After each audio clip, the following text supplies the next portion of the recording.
Banky special. Yeah. Pure deliciousness. Pure deliciousness, man. My name is Banky, man. Everybody calls me Banky. That's the name that I got from my grandmother when I was young. I'm coming out here after 30 years. Yeah, I ain't got nothing, but I'm gonna have something because I'm rich in personality, you know, and I'm rich in love. My family love me, and that's really all that counts.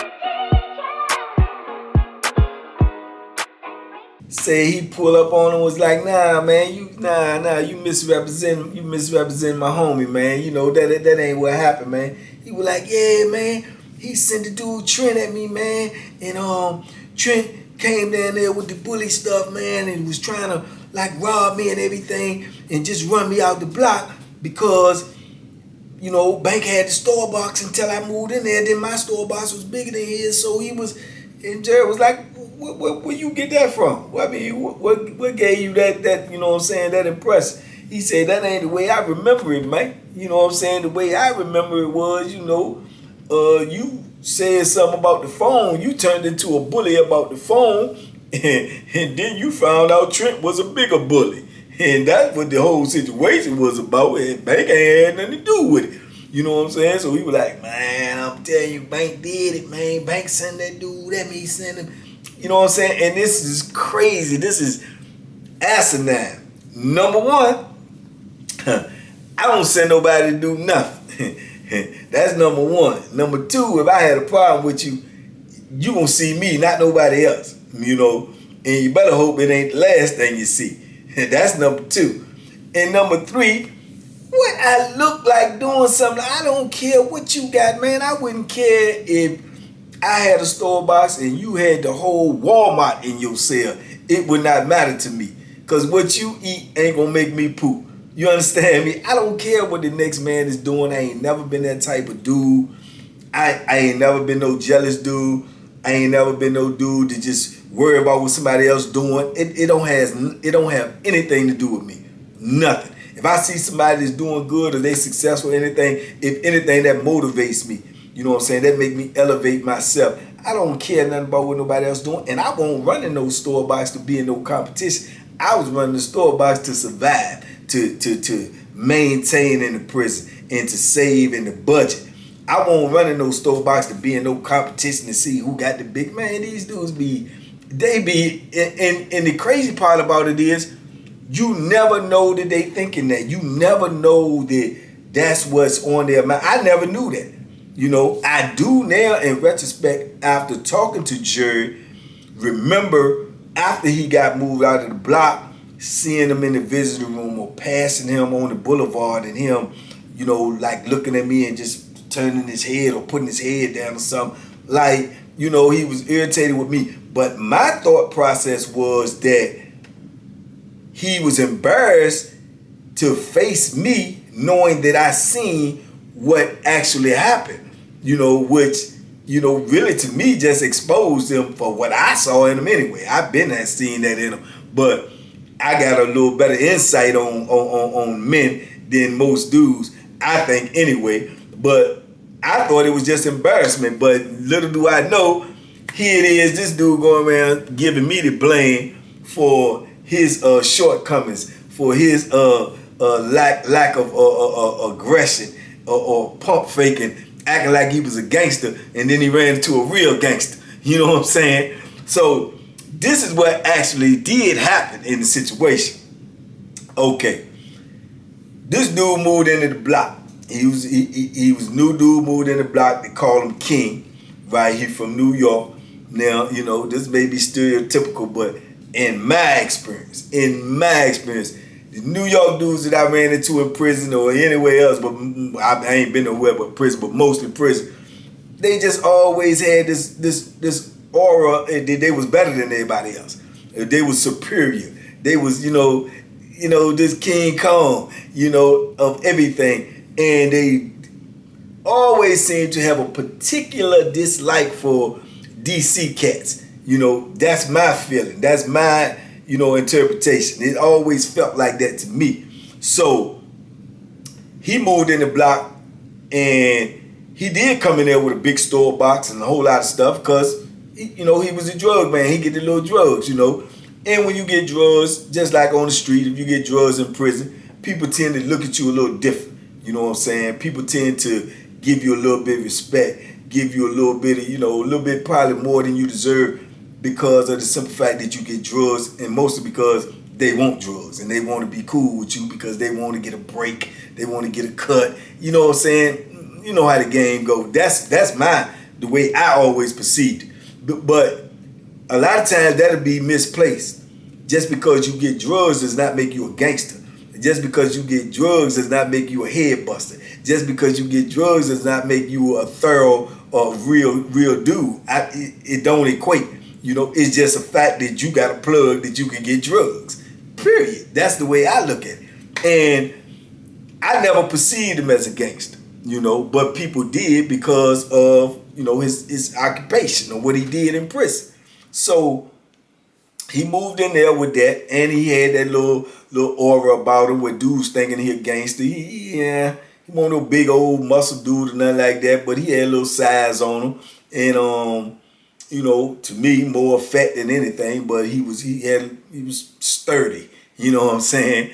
And dark-skinned cat, and he act like a New York cat. So he come in there off the rip, with his little store box, doing his little thing, whatever, right? So, as I always told y'all, it's always trouble in the penitentiary just waiting for you. Now, you got all types of trouble all around you every day. You got the showers, you got the microwave, you got the phone, you got the TV, you got everything is the ice. Everything is potential drama. Everything is potential danger. Everything is potential life-threatening in prison. It's just that simple because all of these things that I just mentioned have to be shared, right? And if they got to be shared, you always going to have a bully. You always going to have somebody that's going to try to take the lion's share, and it's always going to be controversy because it's always going to be people fighting for the hierarchy, right? So, by him being new, and they won't even in there a couple of weeks, by him being new in there and he, doing what he doing, he feel like he entitled to stuff. So he started trying to commandeer a phone, use the phone all day when other people got to use the phone. He get to stand on the phone and double clicking. I told y'all double clicking mean once your call is up, your 20 minutes is up, somebody else waiting on the phone, you gotta let them go. Even if you ain't finished your conversation, you gotta let them people go, let the line go through, and then you go again, and you got to pick back up on your conversation, even if 4 or 5 people got to use the phone, because that's just common courtesy, right? But you'll have dudes that'll buck that because they feel like they built like that, and that's what they gonna do. And your only option is to show them that they not built like that. If you're not gonna do that, it ain't no need to even talk about it. You see what I'm saying? So I guess by him coming new in the block, and he was a phone hog. He liked to play the phone, but dudes was not really going for it because dudes already had their own routine. They already had their own rotation with the phone. How these people use the phone every day. That piece, and it was already a system already within the block, right? And then you got phones on this side, phones on this side. His cell was directly in front of a phone. So when the doors open, he can, boom, 3 feet, he had the phone. So he could use to get to the phone faster than everybody else as soon as they keep clear account. So that was his thing. He didn't really have to fight for the phone because he'd just come out and go get the phone. And then when he get the phone, he would more than likely stay on the phone 2, 3, sometimes 4 clicks.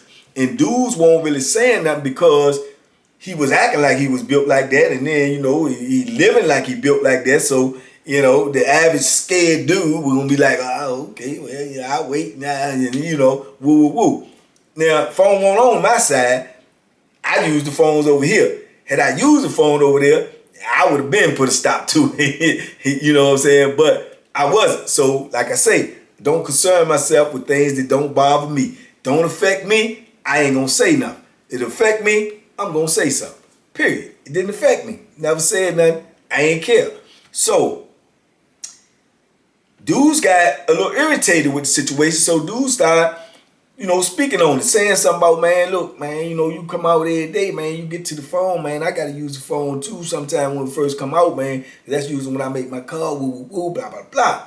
So he take it upon himself to use this as a time to make his stand, to make his play, to let people know, I'm a big dog, you know what I'm saying? Hey, this is what it is with me. So he like, boom, loud in the partner.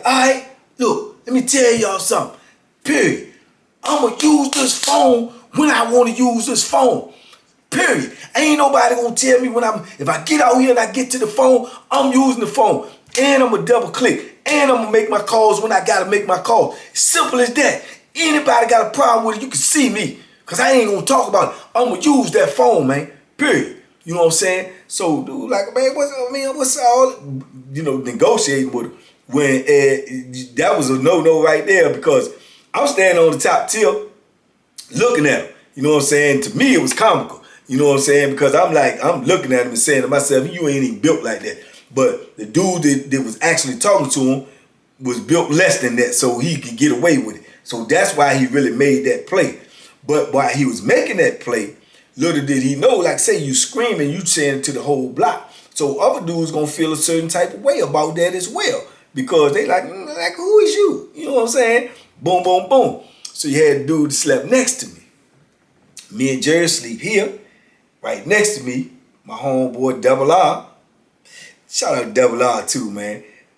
Double R is in the cell next to me, and Trent is in the cell with him. Now, this young dude, Trent, had just been in the block himself probably about 2-3 months, right? Trent had came from another block. Now, Trent a little young, scrappy, old, thick muscle, young cat, man, and he trained to go. Trent had been in the gang.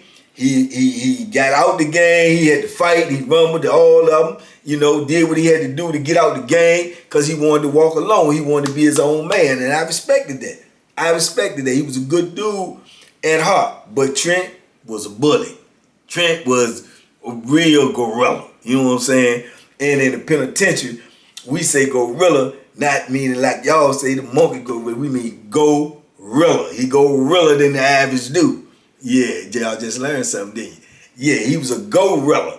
You know what I'm saying? So Trent, he bought that life. He bought that drama. He came in the block. When Trent first came in the block, Trent went in the block probably 3 days. And in 3 days, Trent beat 2 dudes up. In 3 days, Trent beat 2 dudes up. Straight like that. And one of them was over the phone. And Trent ain't talk like Trent like, man, what's up? Let's go to the cell. Boom. Go in the cell. Boom, boom, boom, boom, boom, boom, boom. Trent come up out there unscathed, unscarred. Dude, ass swole up, lip busted. He on bed rest. Next dude, next day, boop, boop, boop, boop. Dude scratched him on the face. That's all he had. He came out the cell. Dude bust up. Yeah, he scratched me like a little girl. You know what I'm saying? So once you come in the block like that and you show that you will put hands on dudes and you show you ain't scared, plus you got a little size and you barking, yeah, dudes they leery of you. Because like I say, sad as it may sound, but it's true. The average dude, man, don't want no drama. They don't want no smoke. They would talk, but when it's time to get down, they ain't gonna get down. You see what I'm saying? That's just how it is. That's reality. That's not fantasy, not rapping and talking. That's reality. When it's time to get down, they don't want to get in. Everybody is a soldier till it's time for war. Remember that. Everybody is a soldier until it's time for war. That's when you see when the real soldiers come out. And Trent was a soldier. And he ain't scared and he'll go. So he had already set his mark in the block within a couple of months. And the average dude in the block was scared of Trent. You know what I'm saying? And he slept next door to me. He was cool in the game with me because, he respect, gangster respect gangster, And Trent was standing up there and I'm standing out there. So Jerry came out because he heard him all loud and stuff. And Jerry low key. Jerry older dude, he low key, low drama. He ain't about none of that foolishness. So, what are you talking about out there? Jerry got one of them old deep voices. What are you talking about? I said, man, that fool down there screaming, talking about he gonna use the phone when he won't, da-da-da. So Trent come out of Trent like, man, who he talking? What? He ain't built like that. He said, man, and Trent love that stuff. Trent like, I'm going down there and use the phone. As soon as the doors open again, I'm going straight down there to his phone. Now I ain't even using the phones over here no more. I'm using his phone. Trent automatically like I'm antagonized. Trent's like, I ain't even using these phones over here. I'm going over there and use that phone. Now on that side, it won't but one phone. All the rest of the phones is on this side. So the phone was right in front of his cell, so it was convenient. So he tried to take over the phone.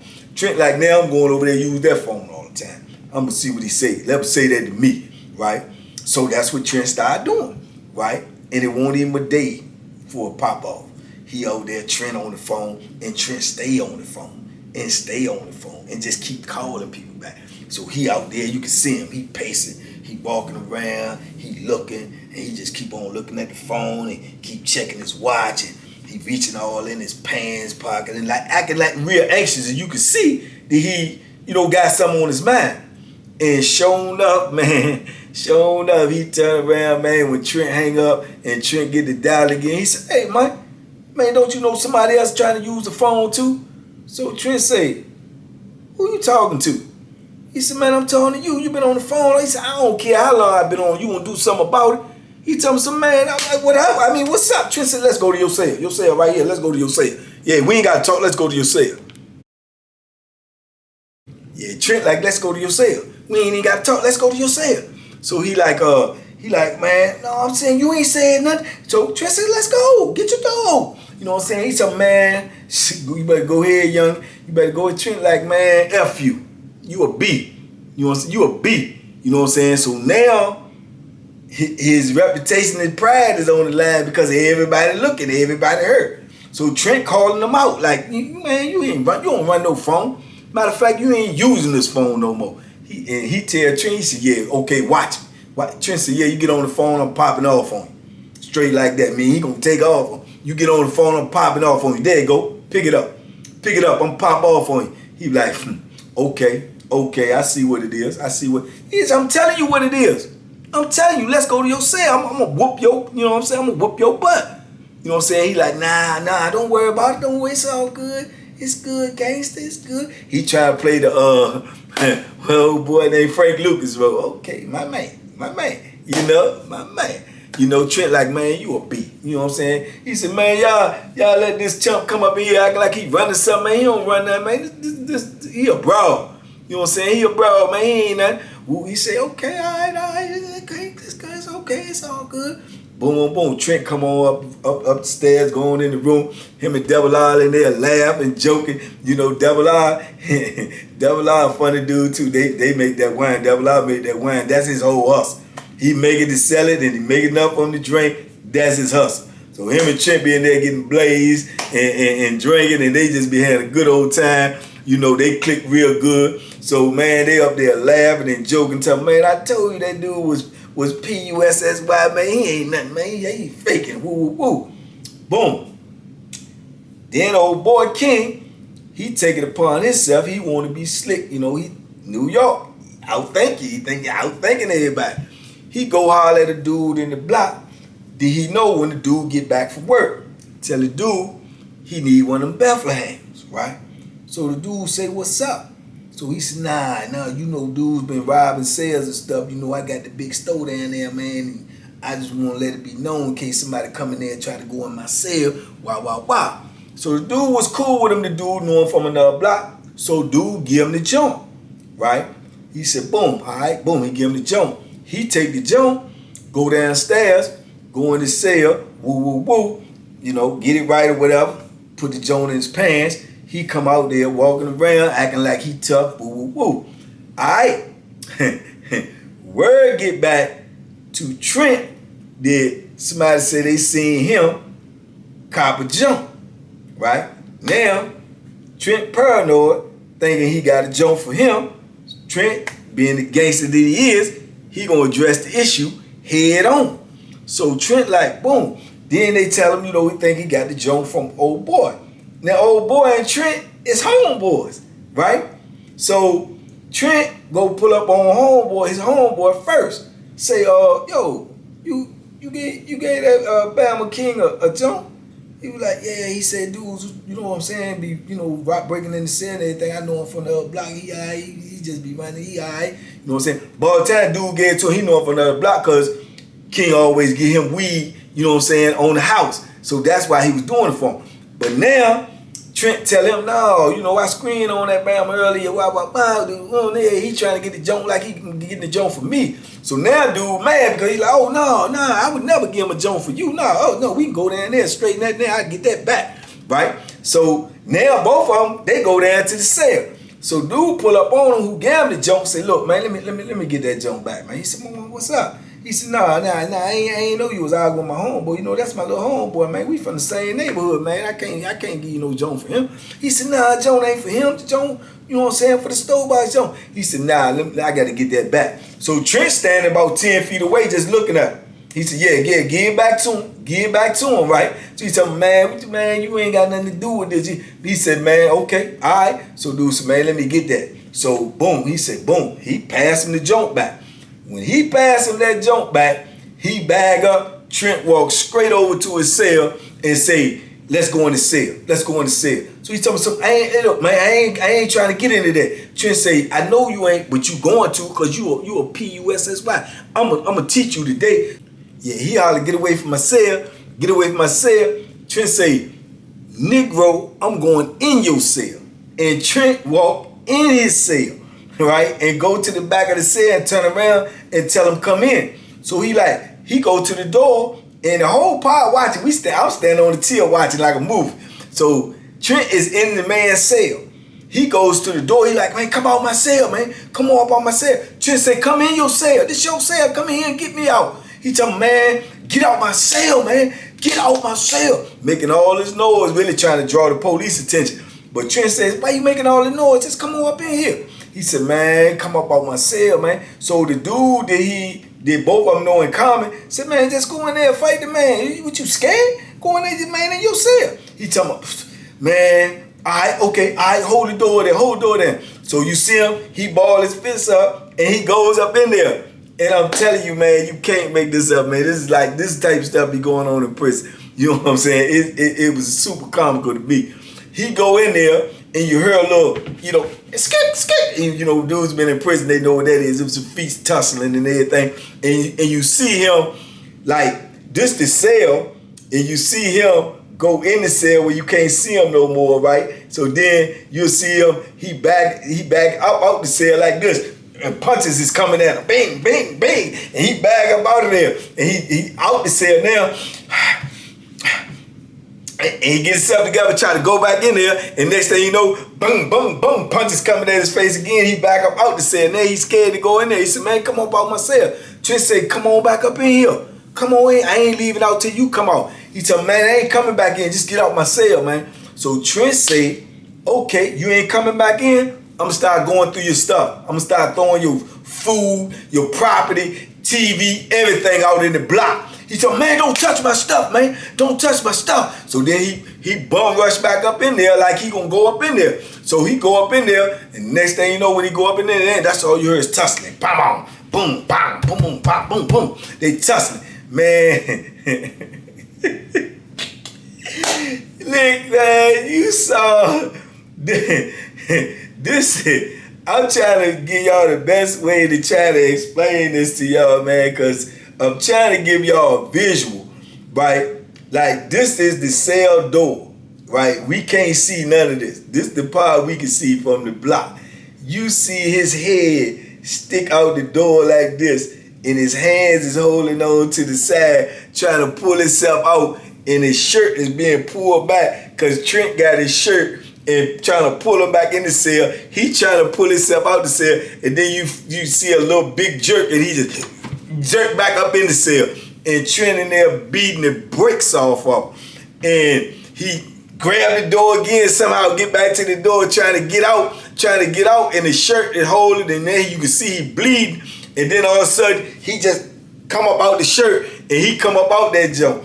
He come up out the joke. He got his wife beater still on. That's ripped. That got blood on it. Now he walking around in the park like, okay, he looking at himself, he got blood all on him and everything. Trent started throwing food and stuff out of the block, out the man's cell.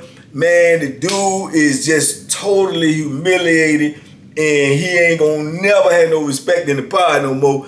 All the stuff he been getting away with, dead.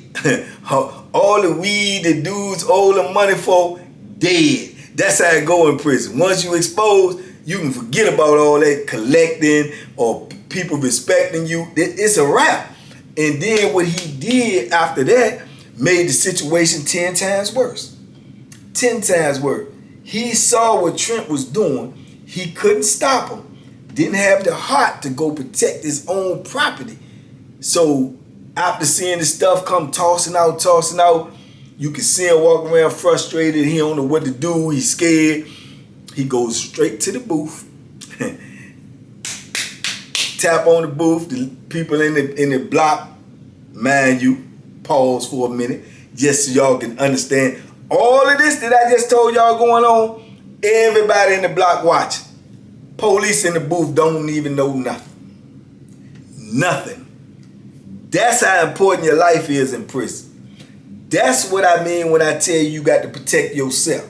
That's what I mean when I tell you young fellas out here got this good freedom. When you in prison, you on your own. You on your own. Ain't no guns in there. Nah, you gonna have to use this, and this. Ain't no guns in there. Period. Or you gonna have to pick that Bethlehem up and take a chance on it getting took from you, or take a chance on taking a life, or take a chance on it getting turned on you. That's the life you're gonna be living in prison. Ain't nobody coming to save you. I can guarantee you that. Yeah, ain't nobody. So he goes and has to get the attention of the person in the booth. They get up and come over there and see him, and he said, I gotta get out here, open the door, open the side door, I gotta get out here. They like, what's up? And they look over and see him and see blood and stuff. Oh, he said, open the door, I gotta get out here, open the door. So she opened the side door, he go to the side door, go out, they close the door immediately. Now he locked in the salad port. He goes to the stairs where the salad port at and sit on the stairway, and the people call the people. Trent come on up out the cell, roll on up out there, come on back, go up to his cell, right? And going in his room, he ain't got a scar on him. So now he out there, and then the police come. Right, all the police come, bum rushing in, tell everybody go to the cell, go to your cell, everybody go to your cell, go to your cell. Everybody got to get locked up, everybody going to their cell. Now, the only one thing he didn't do was tell that it was Trent. But he still told, and you still checked out. You know what I'm saying? So that's 2 strikes against you would count as 3, period. You know what I'm saying? And he just told the people he got to get locked up. He don't want to, you know what I'm saying? He can't be in no more, woo. He ain't tell who the altercation was. They walking around trying to find out. Obviously, ain't nobody gonna tell him no information like that. The dude checked out of the block and ended up leaving the block. You know what I'm saying? When you do that, you got to go to jail. So they locked him up in jail. He stayed back there a couple of weeks. He ended up getting out, getting put on a whole side of the other yard. That's how I ended up seeing him weeks and weeks later in the visiting room, because he always got visits. I was getting visits at the time. So I ended up seeing the visiting room, or just seeing him and passing on the boulevard, going to the visiting room or coming back. And that's when I told you, every time you see me, he walk by, like, and nod, put his little head down and keep going. Now, all the time, I'm thinking that he embarrassed because he know that I knew what went on. But unbeknownst to me, I'm 2.5 years removed from the penitentiary.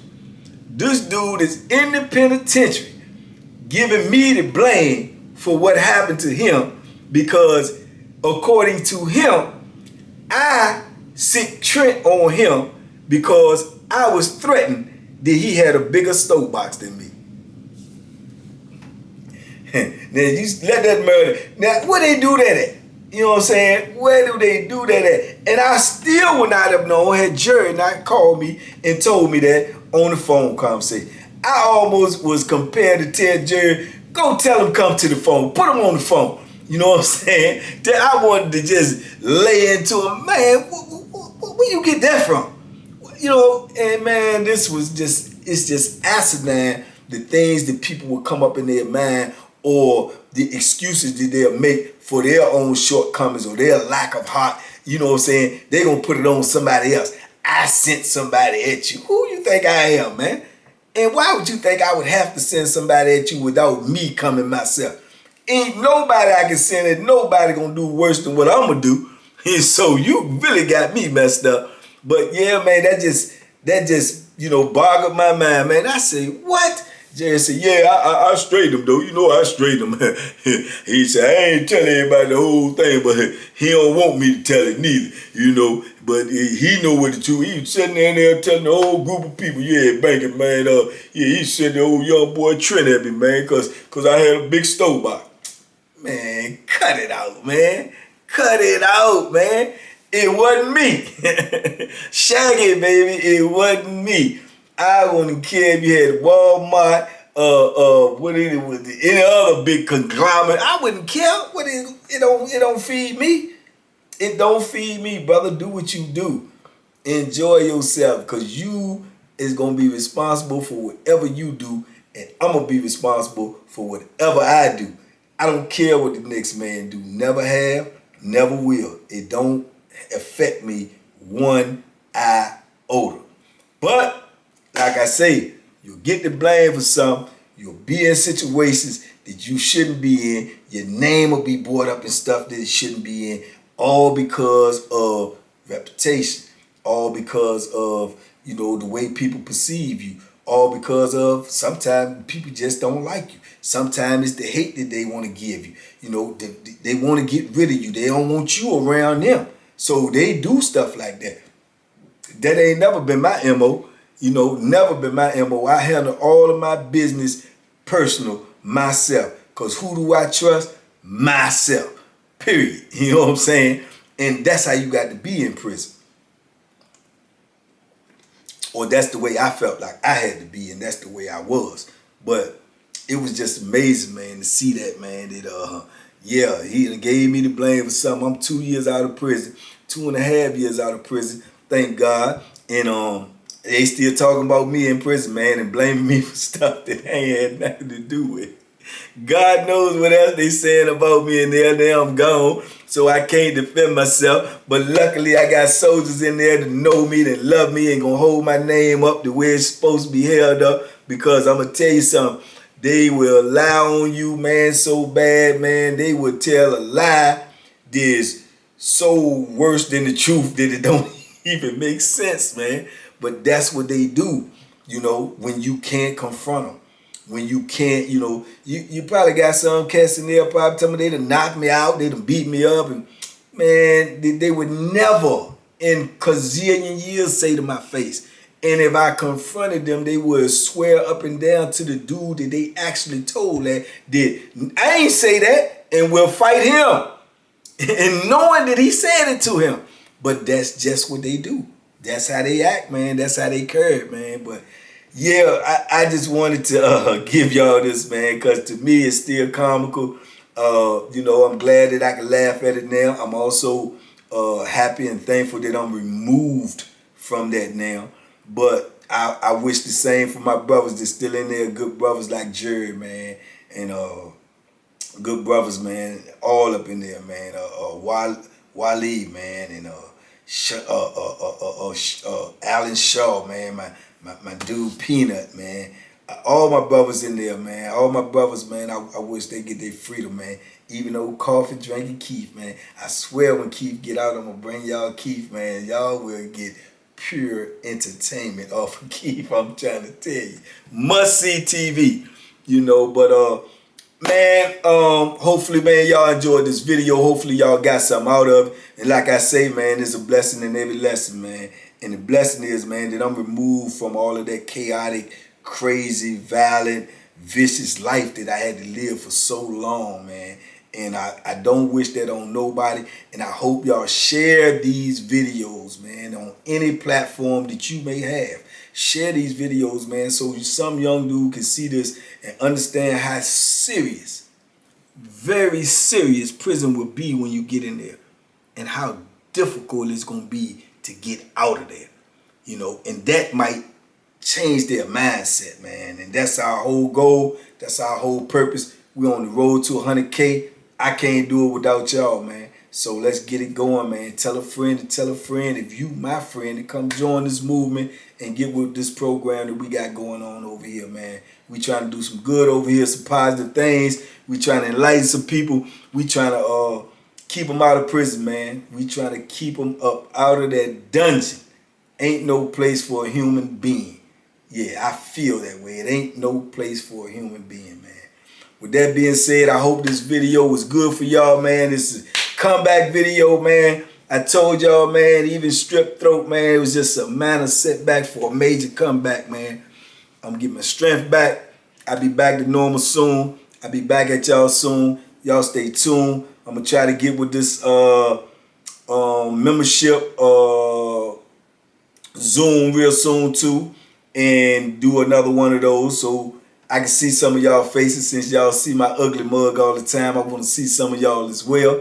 And more stories to come. Some shorts on the way as well, man. Y'all be safe out there. Be smart. Make good decisions, man.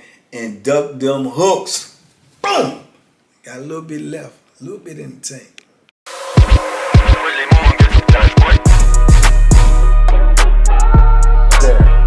The Banky special. Yeah. Pure deliciousness. Pure deliciousness, man.